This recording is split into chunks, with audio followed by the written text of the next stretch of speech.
Hey seniors, have you ever thought about getting a life coach?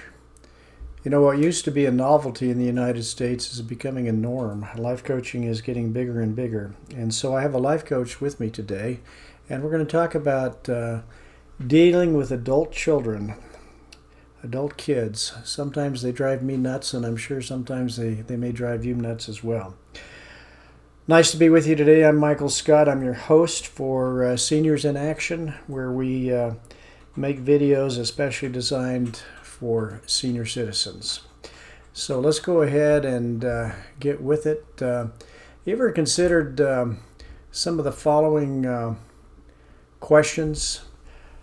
Like you hear from your adult children, they start to blame you for the way they were raised. You never supported me enough growing up. You were always too strict.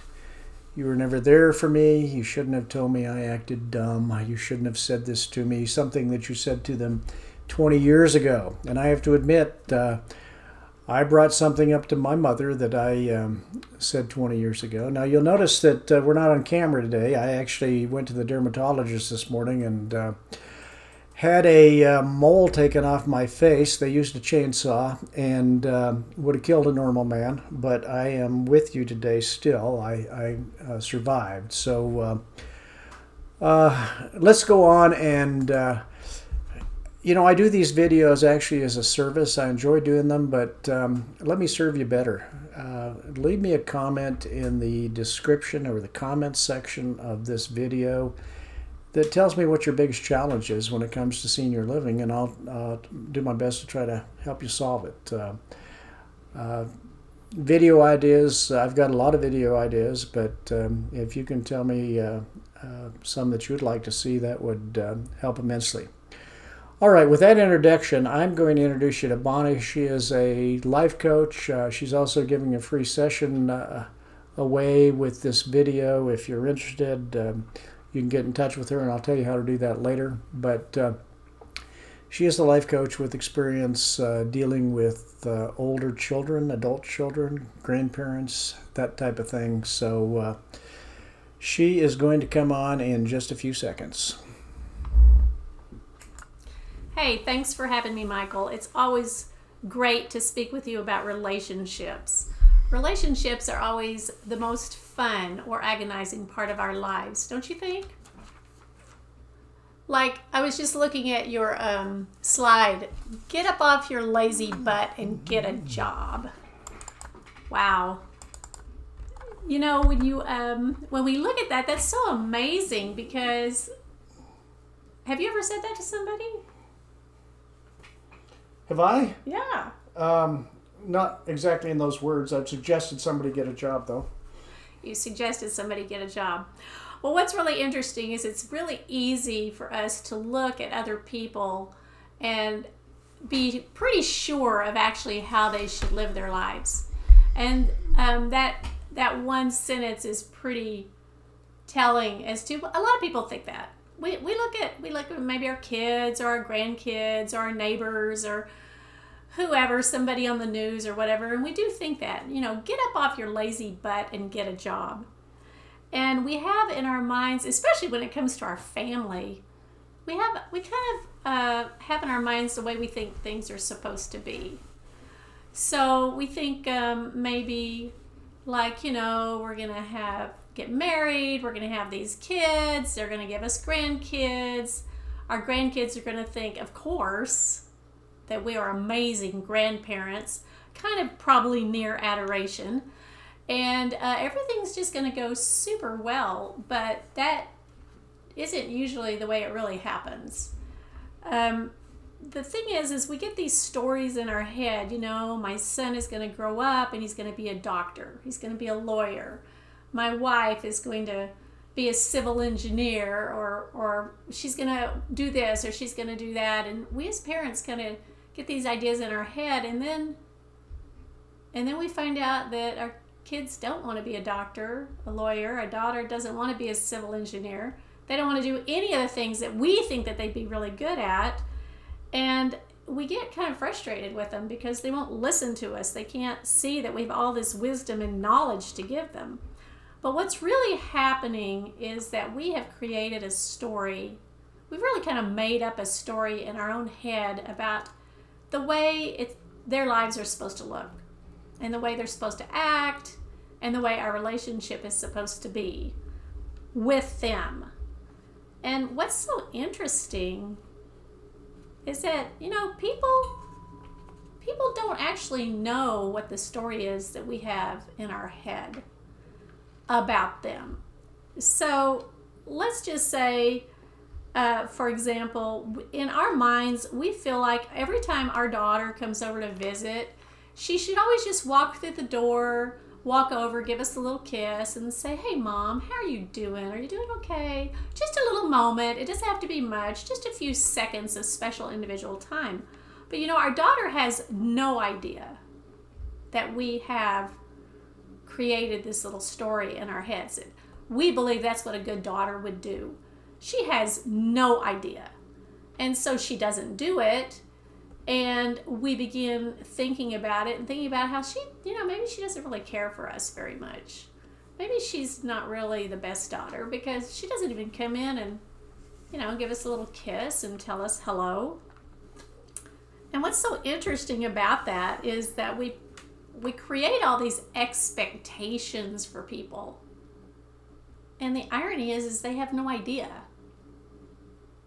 Okay, maybe the son knew that we wanted him to be a doctor or a lawyer, but other than the super big ones, like the regular everyday things, they don't have any idea what it is that we've made up in our head. So what happens is we begin to have this underlying conflict, and sometimes it becomes, a very vocal conflict in our relationships with our kids or our grandkids or our friends, our spouse, whoever it is, and it causes all kinds of turmoil. And then, of course, as we age, we're considered the grumpy, gripey, old person who, oh yeah, grandma's always that way, grandpa always gripes about this or that. So it kind of backfires in that way. And so here's an example that I actually heard from a woman years ago. She went to visit her children, her son, and they had like 2 or 3 kids.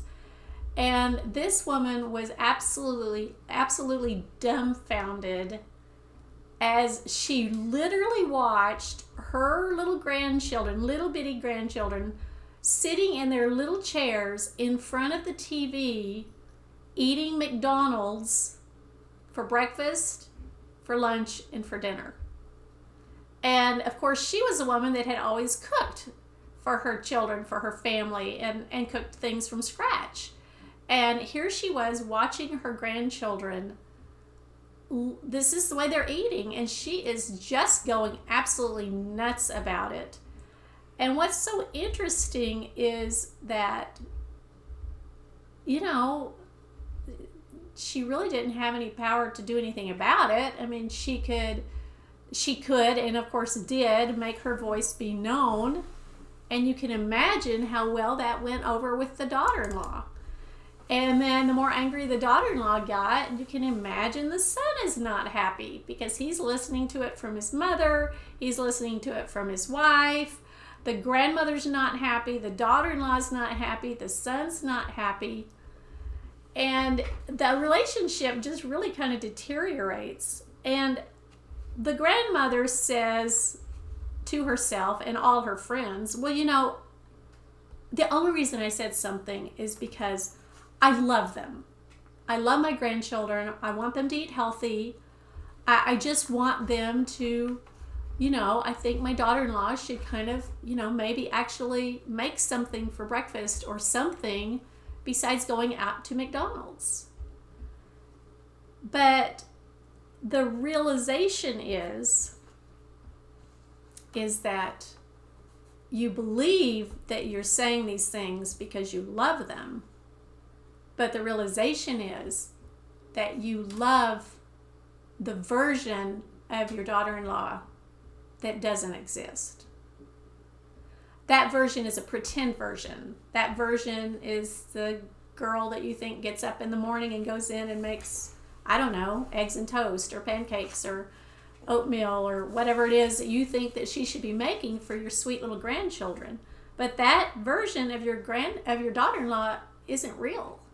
That's a pretend made-up version that you have in your head that doesn't exist. And in your comments, in the whole situation about the grandkids' food, all you've done is you're miserable, your daughter-in-law is miserable, your son is miserable, nobody's happy, and nothing got settled.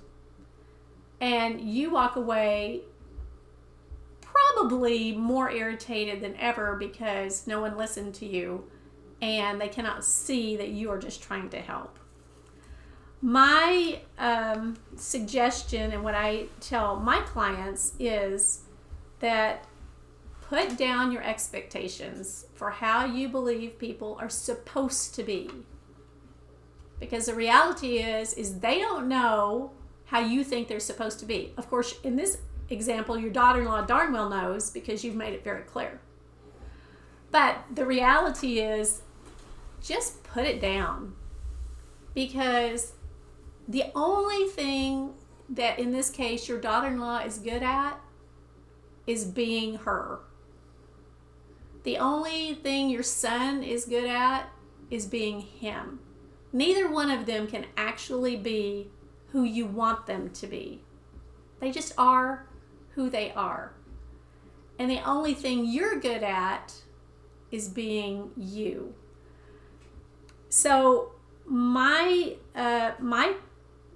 counsel for each of you that is listening to this today, and this sounds kind of familiar, is to just put down the story and look around and love your family. Love them for the good, the bad, and the ugly, for all of it. Just embrace it. That's who they are. They're in your world. They have an opportunity to be a part of your life. You have an opportunity to be a part of theirs. So just enjoy them for who they are and learn to look at your own life and think about how you can drop the expectations that you've placed on yourself and allow yourself to just become a better version of yourself. Allow yourself to love them, honestly love them, not making them into people that they are not. Just love them for who they are, and you will find that you love yourself more. Your relationships are more enjoyable.